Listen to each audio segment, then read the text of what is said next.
दुनिया भर के बाजारों के 2022 में खराब प्रदर्शन के बावजूद भारतीय बाजार बेहद दमदार साबित हुए और पहली बार ऐसा इतिहास में देखने को मिला कि खराब ग्लोबल मार्केट्स के बावजूद भारतीय बाजार पॉजिटिव रिटर्न देते हुए नजर आए।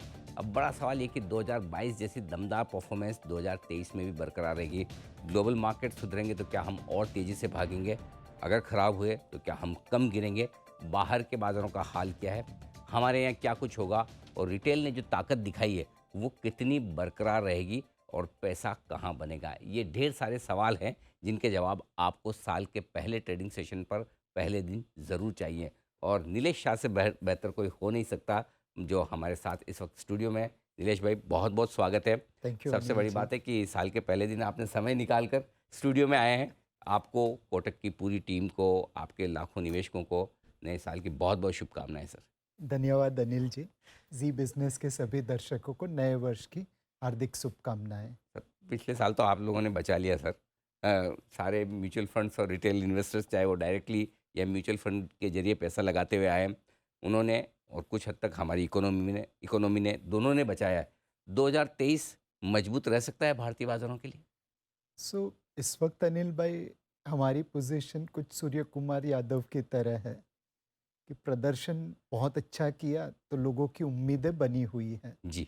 अब उन उम्मीदों पे डिलीवर करेंगे तो अगले साल, इस साल भी अंत में नंबर 1 पे हम ही होंगे। बट अगर उन उम्मीदों पे डिलीवर नहीं कर पाए हम्म। तो फिर मुश्किल हो जाएगा। लेकिन हाँ, इस साल तो हम सूर्य कुमार यादव रहे, ये बात पक्की है।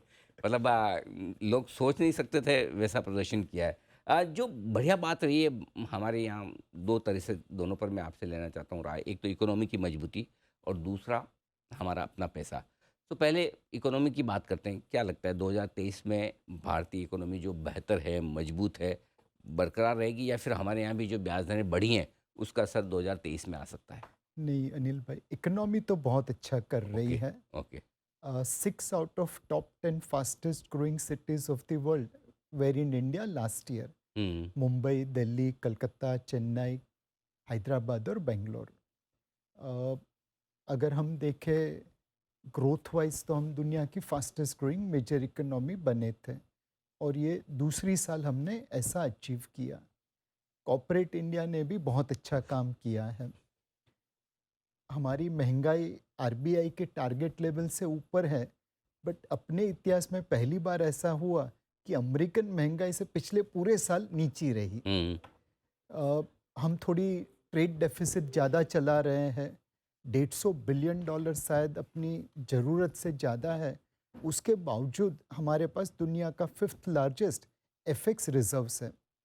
तो जो अब तक किया वो बहुत अच्छा किया, बट अगर 3 चीज़ें हम संभाल ले तो मेरे हिसाब से अगले साल सोने पे सुहागा हो सकता है। पहला, ट्रेड डेफिसिट। ओके। हमारी ट्रेड डेफिसिट 100-150 बिलियन डॉलर ज़रूरत से ज़्यादा चल रही है। 2022 में हमने चला लिया, 2023 में उससे कम करने की ज़रूरत है। दूसरा, private sector investment. Private sector investment पहले बैकफुट पे खिल रहा था, अब शायद फ्रंट फुट और बैक फुट के बीच में है। उसे धक्का मार के फ्रंट फुट पे लेके आना है। और तीसरी जो चीज़ है ट्रेड डेफिसिट और प्राइवेट इन्वेस्टमेंट के बाद वाली, वो है हमारी महंगाई का दर जो बॉटम एंड कंजम्पशन को इम्पैक्ट कर रही है। एसयूवी बिक जाती है, एंट्री लेवल बाइक नहीं बिक रही। तो अगर हम बॉटम लेवल कंजम्पशन को सपोर्ट कर दे तो मेरे हिसाब से 2023 में भारतीय इकोनॉमी दुनिया की फास्टेस्ट ग्रोइंग मेजर इकोनॉमी होगी और 10 out of 10 fastest growing cities दुनिया के भारत में बनेंगे। ये आपने इंटरेस्टिंग आंकड़ा दिया कि दुनिया में 10 सबसे ज़्यादा तेज़ी से ग्रो करने वाले जो शहर हैं उनमें से 6 भारत में हैं। यस। ओके। तो अगर क्या मतलब, शहरों की ग्रोथ भी अपने आप में बड़ी इंपॉर्टेंट है। अगर ट्रेड डेफिसिट को काबू में लाया जाए, प्राइवेट सेक्टर की तरफ से बढ़िया इन्वेस्टमेंट आपको 2023 में दिखे और महंगाई को कंट्रोल में कर लें, या फिर यूँ कहें कि जो सबसे निचले स्तरों पर जो लोग हैं उन पर महंगाई का असर ना हो और वो अपनी खरीदारी और कंजम्पशन बरकरार है, तो इंडिया का काम तो ठीक हो जाएगा। अब आइए दूसरी बात जो लिक्विडिटी की है। 2020 के बाद से जो नए निवेशक आए हैं, एक वो, और दूसरे जो पुराने निवेशक जो ज़्यादा समझदार मैच्योर हो गए, कि अब उन्हें पता है कि एसआईपी की क्या इंपॉर्टेंस है, बाज़ार में बने रहने से कितना फ़ायदा हो सकता है बजाय टाइमिंग करें। क्या लगता है कि ये लोग तैयार हैं 2023 के लिए भी कि पैसा लगाए रखेंगे, या फिर आजकल जो 1000 पॉइंट का निफ्टी में मूव आया यार, फिर ऐसा लगता है अरे तेजी खत्म हो गई, ये हो गई। सो रिटेल ये किस तरह से बिहेव करेगा, और लिक्विडिटी जो भारतीय बाजारों की अपनी है, जिन्होंने एफआईज का मुकाबला किया है, वो कैसे होगा? सो अनिल भाई, जब से कारकिर्दी की शुरुआत की है तब हमेशा भगवान से एक ही प्रार्थना करते थे जी। कि भगवान कभी जिंदगी में ऐसा दिन दिखाना कि जब हमें खरीदना हो लोग पैसा दे, हम्म, और जब हमें बेचना हो तो लोग रिडम्पशन दे। कहते हैं कि अगर आप दिल से मांगो तो मिल सारी जाता है। मुरादें पूरी हो जाती जी है। बिल्कुल। और 2022 में कभी निवेशक ने भगवान से ये कंप्लेन करने का मौका नहीं दिया। करेक्ट। जो कलेक्टिव मैच्योरिटी रिटेल इन्वेस्टर दिखा रहे हैं, म्यूचुअल फंड निवेशक दिखा रहे हैं, और म्यूचुअल फंड के लाखों डिस्ट्रीब्यूटर्स अपने क्लाइंट के लिए दिखा रहे हैं, उसने तो पूरी गेम बदल दी है। हम्म। मार्च 2020 से मैं देख रहा हूँ कि जब भी मार्केट गिरता है लोग SIP प्लस सब्सक्रिप्शन कर देते हैं। 13,000 करोड़ के सामने उस महीने मेरे पास 20, 22, 25,000 करोड़ आ जाते हैं। जब मार्केट थोड़ा भाग जाता है तो SIP के साथ लोग रिडम्पशन कर देते हैं, और 13,000 करोड़ के सामने 2-3 हज़ार करोड़ आता है। मुझे लगता है ये जो मैच्योरिटी हमने हासिल की है वो बरकरार रहेगी। Collective wisdom of the retail investor, mutual fund डिस्ट्रीब्यूटरों का जो हौसला अफजाई है अपने निवेशकों का हैंड होल्डिंग करने का, ये दोनों मिला के रिटेल निवेशकों का पैसा हर करेक्शन में लेके आता रहेगा।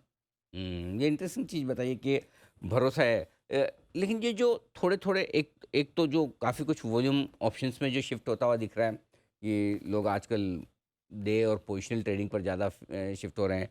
कई सारे यंगस्टर्स आ रहे हैं मार्केट में, जिनको लगता है 9 से साढ़े 3 काम किया, उसके बाद आराम है, लाइफ कूल है, एन्जॉय करो, पैसा बनता है। और जो छोटे-मोटे झटकों से एकदम हिल जाते हैं, उनके लिए 2023 में आपको आपकी क्या सलाह होगी? हमारे में एक कहावत है कि आप दूसरों के अनुभव से सीख लीजिए। राइट? अगर किसी ने छुरी से अपनी उंगली काटी है तो हमको तो नहीं काटना। आपको वो करने की ज़रूरत नहीं है। करेक्ट। तो मैं तो यही कहूँगा सारे निवेशकों से, ट्रेडर से, हुँ। 2022 के क्रिप्टो इन्वेस्टर्स को देख लीजिए। हाँ। तकरीबन 10 करोड़ से ज़्यादा भारतीयों ने नुकसान किया है क्रिप्टो की ट्रेडिंग कर में। 10 करोड़ से ज़्यादा? 80% से ज़्यादा भारतीय बिटकॉइन या क्रिप्टो में तब निवेश किए जब बिटकॉइन के दाम $40,000 के ऊपर हुए थे। इन सारे लोगों ने पैसा खोया है, उनके अनुभव से सीखिए। ट्रेडिंग करके पैसा बनाना बहुत ही डिफ़िकल्ट कला है। एक आदमी पैसा बनाएगा, 999 लॉस करेंगे। निवेश करके पैसा बनाना बहुत आसान है, बहुत कॉमन सेंसिकल है। 999 उसमें पैसा बनाएंगे, एक नहीं बनाएगा। बट निवेश है बिरबल की खिचड़ी की तरह, पकने में बहुत समय लगता है, इसलिए धैर्य की ज़रूरत है। वही तो नहीं है सर। पेशेंस। प्रॉब्लम ये है कि अपने खरीदने के बाद भाव नीचे नहीं जाना चाहिए। वो आदत नहीं है, और बड़े करेक्शन देखने की आदत 2020 के बाद से ख़त्म हो गई है। लेकिन जो बड़ा कुछ हो रहा है, जो दिक्कत और शायद चिंता की बात 2022 में भी रही, भले हमने उस पर ज़्यादा रिएक्शन नहीं देखा मार्केट का, ग्लोबल मार्केट्स। क्या लगता है सर, इतना गिरने के बाद अमेरिका के बाज़ार, दुनिया भर के बाज़ार 2023 में सँभलेंगे? यहाँ पे अनिल भाई चित्र एकदम कोहरे वाला है। हुँ। एक साफ़ नहीं है। तरफ रशिया यूक्रेन खड़े हैं, हुँ। कल को उठ के पुतिन जी का तख्ता पलट हो जाए हुँ। तो रशिया यूक्रेन सिचुएशन मार्केट के लिए फेवरेबल हो जाएगी। हुँ। कल को उठ के वो और एस्केलेशन कर दे, न्यूक्लियर बॉम्ब का ऑप्शन यूज़ करे, हुँ। तो हमारे लिए अननोन टेरिटरी में मार्केट होगा। फेड के बारे में भी ऐसा है कि एक कहावत है, हारियो जुगारी बमणु रमे। हुँ। अगर आप जुए में हाँ, हार हार जाए तो चुके हो डबल तो बेट डबल लगाते। बेट लेते हैं। हाँ, हाँ। तो फेड महंगाई का जो एक खेल था हुँ। वो तो हार चुके थे, अब उन्हें डबल खेलना है। तो क्या वो ब्याज की दरें इतनी बढ़ा देंगे कि रिसेशन आ जाएगा, या एकदम कुशलता की तरह से, जैसे हिंदी फिल्म में हम देखते हैं हीरो की गाड़ी एन मौके पे यू टर्न मार देती है पहाड़ी से, हुँ। क्या फेड उसी हिंदी फिल्म के हीरो की तरह यू टर्न मारेगा और इकोनॉमी को पहाड़ से नीचे गिरते हुए बचा देगा? तो मेरे हिसाब से ग्लोबल इवेंट्स होती रहेगी। हमें अपनी इकोनॉमी को इतना सुदृढ़ कर देना चाहिए हुँ। कि ग्लोबल इकोनॉमी से हमें कोई फ़र्क नहीं पड़े। एक वो शेर हुआ करता था, कि खुद ही को कर बुलंद इतना कि हर फैसले से पहले खुदा खुदा पूछे, बता बंदे तेरी तेरी राजा मर्जी क्या क्या है, है। बिल्कुल ठीक बात है। तो हमारी इकोनॉमी इतनी मजबूत हो कि हमें फेड से पूछने की ज़रूरत नहीं, देखने की ज़रूरत नहीं है। रोज़ सुबह उठ कर डाउ और डाउ फ्यूचर्स देखने की ज़रूरत नहीं है, एक काम कम हो जाए लाइफ में। चलिए उम्मीद करते हैं ऐसा कुछ हो अमेरिका में भी। लेकिन जो हिंदुस्तान की इकोनॉमी है, जो मजबूत आप कह रहे हैं कि रहनी भी चाहिए और रहेगी भी, अ, कहाँ आपको मौके ज़्यादा दिखते हैं? 2022 में जैसे हमने देखा कि जिन सेक्टर से उम्मीदें कम थी, अच्छा कर गए, खास तौर से हाँ। सरकारी बैंक, फिर ऑटो, काफ़ी चले हैं। 2023 में क्या कुछ बेहतर हो सकता है? सो अनिल जी, नॉर्मली देखा है कि जब इलेक्शन होता है सरकार अपना सारा काम इंफ्रास्ट्रक्चर के ऊपर लगा देता है। करेक्ट। इस बार मुझे लगता है इंफ्रास्ट्रक्चर सेक्टर में दो फायदे होंगे। हुँ, पिछले बजट की तरह इस बजट में भी अलोकेशन ज़्यादा होगा, तो लोगों को बिजनेस ऑर्डर्स ज़्यादा मिलेंगे और पिछले साल से भी ज़्यादा तेज़ी से इस साल और अगले साल काम होगा। तो आपको ऑर्डर भी मिल रहे हैं, एग्जीक्यूशन भी हो रहा है। ये दोनों मिला के इंफ्रास्ट्रक्चर सेक्टर को सपोर्ट कर सकते हैं। दूसरी चीज़ मुझे नॉट के आज के दाम से, बट आने वाले नेक्स्ट 3-6 महीनों के अंदर आईटी और फार्मा क्षेत्र की बॉटम बन जानी चाहिए। आईटी क्षेत्र में प्राइस करेक्शन हो चुका है, अब उसे एक बॉटमिंग आउट प्रोसेस जो कहते हैं वो होनी चाहिए। कल को उठ के नास्डैक ने अगर बॉटम बना ली, वहाँ के स्टॉक चल संभलने लगे, तो अपना आईटी क्षेत्र यहाँ से चलने लगेगा। और सिमिलरली फार्मा क्षेत्र में पिछले 1.5-2 साल से कुछ खास हुआ नहीं। रिटर्न बना नहीं है, हुँ, तो वैल्यूएशन रीजनेबल है। अगर एक आध पॉजिटिव कैटलिस्ट मिल जाए, यूएस एफडीए से अप्रूवल आ जाए या आपकी डोमेस्टिक में कोई लॉटरी लग जाए, तो ये सब मिला के आईटी और फार्मा में नेक्स्ट 3 से 6 महीनों में आपको एक एंट्री पॉइंट मिल जाएगा। एब्सोल्युटली। तो 2 ये इंटरेस्टिंग सेक्टर हो सकते हैं जो साल भर में कभी न कभी मौका देंगे। मौका देंगे। अ, सावधानी कहाँ रखनी है? कहीं कोई ऐसा कि जहाँ भई ज़्यादा एडवेंचर ना करें? सो अनिल भाई, एक आईपीओ में ध्यान रखिए, हुँ, बहुत सारी कंपनीज आज एसएमई सेक्टर में आ रही है, जहाँ पे कंपनीज के बारे में उतना पता नहीं है और दाम कुछ के कुछ हो जाते हैं। सिमिलरली आईपीओ में मेन बोर्ड के ऊपर भी देखा है, कई बार कंपनी वैल्यूएशन बहुत ज़्यादा डिमांड कर लेती है। तो आईपीओ में ऐसी कंपनी में निवेश करिए जहाँ पे वैल्यूएशन रीजनेबल हो, जिसके बारे में आप पास्ट परफॉर्मेंस, पास्ट रिकॉर्ड से एक अनुमान लगा सके। और दूसरा जो हमेशा प्रिवेलिंग है, सत्य है कि बेकार प्रमोटर से, चोर हुँ, प्रमोटर से आप निवेश मत करिए। ना आदमी की नीयत बदलते समय नहीं लगता, लेकिन एटलीस्ट इतिहास एक आपको इंडिकेशन दे सकता है कि ये बंदा कितना सही है, कितना गलत है। जैसे हम अपने बच्चों के लिए जब बहू या दामाद ढूंढने निकलते हैं, तो किसी चोर के घर में तो शादी नहीं करते, अच्छे आदमी करेक्ट। ढूंढ के निकालते हैं। तो वैसे ही अपना पैसा किसी चोर को क्यों दें, अच्छे प्रमोटर्स को दीजिए। आईपीओ, वैसे भी बनना पैसा बंद हो गया है, पिछले 2 महीने के किसी आईपीओ में लिस्टिंग पे पैसा बना नहीं है। मतलब सबसे मज़े की बात देखिए नीलेश भई, कुछ-कुछ आईपीओ तो ऐसे हैं जहाँ 20-20, 25 गुना भरा है, फिर भी लिस्टिंग के नीचे है। तो मतलब मैं वही सोचता हूँ कि जो लाइन लगा के आईपीओ में एप्लीकेशन डाल रहे हैं, वो गए कहाँ? कि 10% नीचे मिल रहा है लेकिन लेते नहीं है। सो आईपीओ की वो जो फैंसी थी वो तो खत्म हो गई। हाँ। अब आइए कुछ अलग-अलग एसेट क्लास पर बात करता हूँ मैं आपसे। इस बार मैं काफ़ी रिपोर्ट्स पढ़ भी रहा था, काफ़ी लोग ये मान रहे हैं कि फिक्स इनकम डेट में अच्छा पैसा बन सकता है।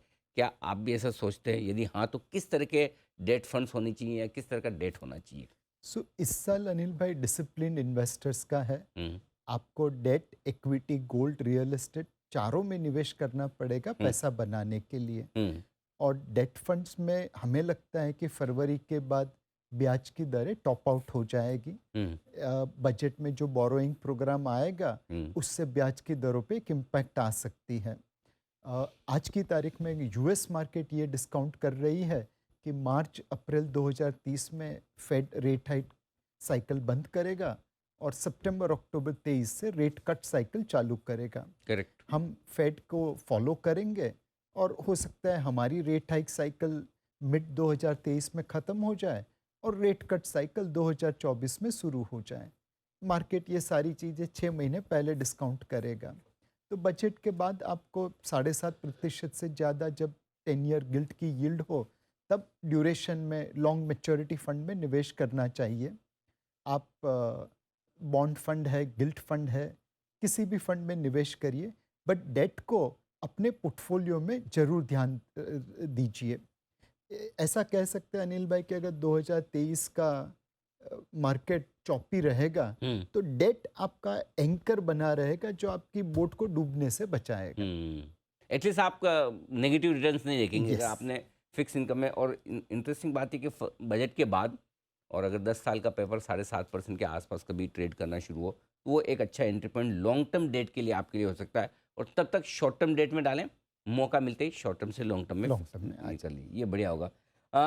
दूसरा, रियल एस्टेट पिछला साल तो मजबूत रहा, हाईएस्ट एवर रजिस्ट्रेशंस हो रहे हैं, डिमांड भी अच्छी थी। लेकिन क्या बढ़ती हुई इंटरेस्ट रेट्स के साथ और अब ये ग्लोबल रेसिशन के माहौल को देखते हुए क्या डिमांड हमारे यहाँ बनी रहेगी? रियल एस्टेट पे क्या व्यू है आपका? अनिल भाई, मुझे लगता है कि डिमांड रियल एस्टेट में बनी रहेगी ओके। और इसमें निवेश करने के दो तरीके हैं। एक है रीट इन्विट यूनिट्स जो बाजार में भी लिस्टेड है और नए नए आने वाले हैं। तो एक बहुत ही कन्वीनियंट वे ऑफ इन्वेस्टमेंट है रियल एस्टेट सेक्टर में रीट इन्विट के द्वारा। दूसरा है कि आप खुद रियल एस्टेट खरीदें। मेरे हिसाब से अगर आप ऐसी जगह पे निवेश करें जहाँ पे सिटी शिफ्ट हो रही है, जैसे किसी ज़माने में हम लोग फोर्ट या बेलाड स्टेट में नौकरी करने जाया करते थे बिकॉज मुंबई का मेन पार्ट वहाँ पे था। फिर नरीमन पॉइंट हुआ, आज लोअर परेल हुआ, बांद्रा कुर्ला कॉम्प्लेक्स हुआ। तो जहाँ पे सिटी शिफ्ट होती है वहाँ पे रियल एस्टेट के दाम बढ़ जाते हैं। 10, 15, 20 साल का कॉल लीजिए, अपने अपने सिटीज़ में देखिए कहाँ पे सिटी शिफ्ट होने वाली है।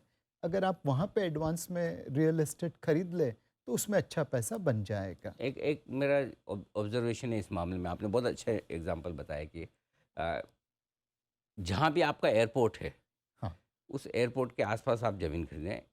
एक जनरेशन बाद एयरपोर्ट वो आपका सिटी के बीचों बीच में हो जाता है।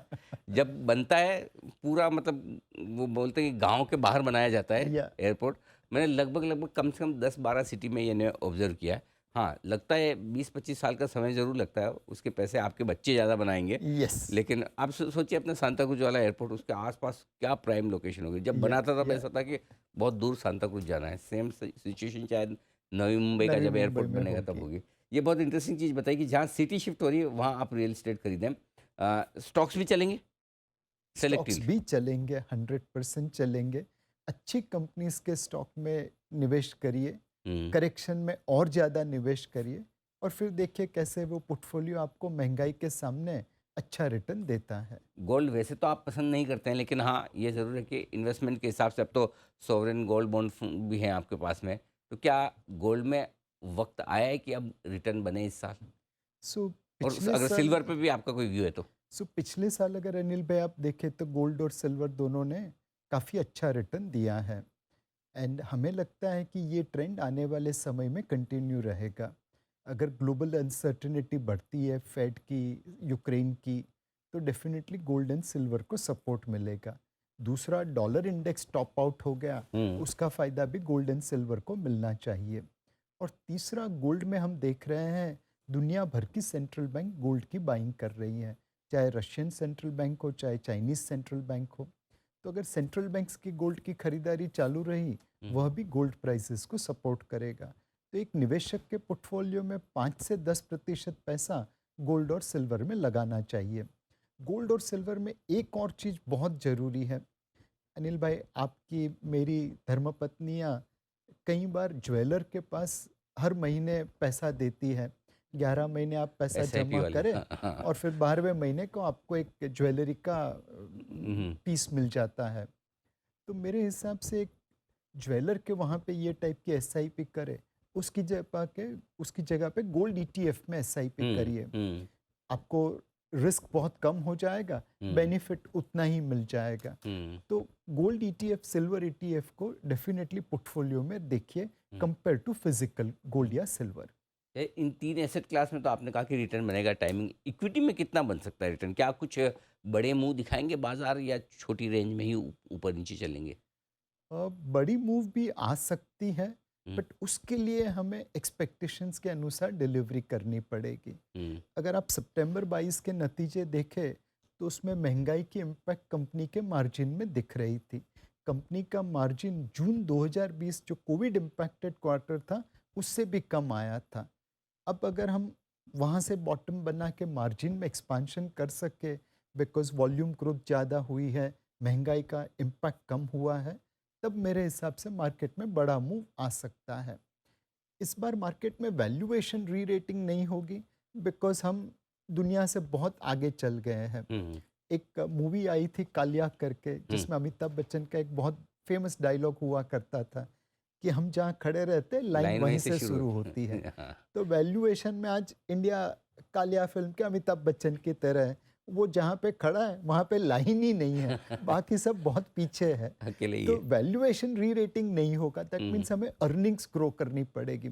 अगर अर्निंग्स 20% ग्रो होती है, तो शायद मार्केट में 15-20% रिटर्न आ जाए। बट अगर अर्निंग्स ग्रो नहीं होती है, तो फिर रिटर्न आना मुश्किल है। अच्छा, आखिरी सवाल नीलेश भाई, नए साल पे रिज़ोल्यूशन तो लेते ही हैं। मतलब आप चाहे ना चाहे हम आपको दिलाएँगे ही। आप आए हैं, सामने बैठे, तो पर्सनल और प्रोफ़ेशनल फ्रंट पे दोनों नीलेश भाई ने क्या सोचा है इस साल में क्या करने वाले हैं हम? सो अनिल भाई, बहुत समय पहले की बात है। मैंने कहा था एक बार कि मुझे एक सेंचुरी एसआईपी करनी है लोगों के लिए। हुँ, जो निचले तबके के लोग हैं, जो हाँ, मेरे से आपने जुड़े बताया। हुए हैं, जी, उन सब के लिए मैं एसआईपी चालू कर दूँगा। उन सबको मैं धक्का मार-मार के हुँ, एसआईपी करवा यस, दूँगा। हुँ। तो वो काम अब पूरा हो चुका है। हो गया है कंप्लीट? हाँ, वो अरे वाह! बधाई हो आपको। काफ़ी टाइम हुआ हुँ, कंप्लीट हुए। हुँ, अभी इस बार मतलब उसके बेनिफिट्स मुझे देखने को लगे हैं। मेरे एक मित्र थे जिन्होंने अपने ड्राइवर के लिए एसआईपी चालू करी करी थी। फिर वो नौकरी छोड़ के चला गया, बट जो एसआईपी का पैसा था उनके पास ही रह गया था। अ, कुछ महीने पहले वो आए थे बेटी की शादी का न्योता देने, और बोला कि अगर वो पैसे हैं मिल जाए तो बहुत अच्छा रहेगा। निवेश हुआ था कुछ 1,08,000 रुपया, हुँ, मिला कुछ 4 साढ़े 4 लाख वॉव! रुपया। हुँ, तो इतनी खुश हो गए, हुँ, आँखों से आँसू निकल आए। तो ये जो पौधा लगाया था, आज उसके फ्रूट्स दिखने को मिल रहे हैं।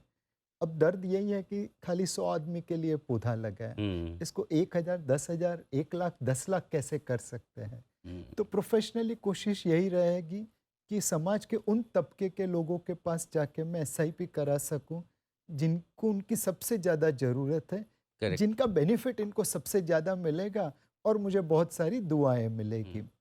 पर्सनली अनिल भाई, इस साल हेल्थ के ऊपर ध्यान देना पड़ेगा। आपकी तरह मुझे फिट होना है। नहीं, नहीं, मैं तो खुद इस साल मैंने फर्स्ट टाइम इस साल मैंने अपने लिए हेल्थ रेज़ोल्यूशन लिया है, क्योंकि मुझे भी इस साल पहली बार लगा, ख़ास तौर से सेकंड हाफ में 2022 में, कि वैसी फ़िटनेस नहीं जो हुआ करती थी। यस। तो थोड़ा चाहे काम सर, के आप प्रेशर बार ऊपर कर रहे हैं, मैं बस पीछे-पीछे आ रहा नहीं, नहीं, हूँ। नहीं, नहीं, वैसे कहने की बात है, लेकिन आप मुझसे ज़्यादा फिट दिखते भी हैं भी एक्चुअली।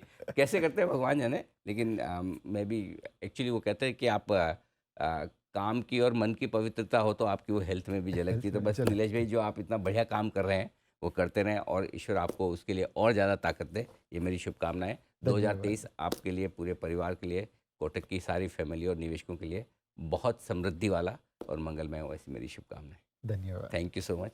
तो नीलेश शाह, बताते हुए 2023 के आउटलुक के बारे में आज की शो में इतना ही। मुझे दीजिए इजाज़त। नमस्कार।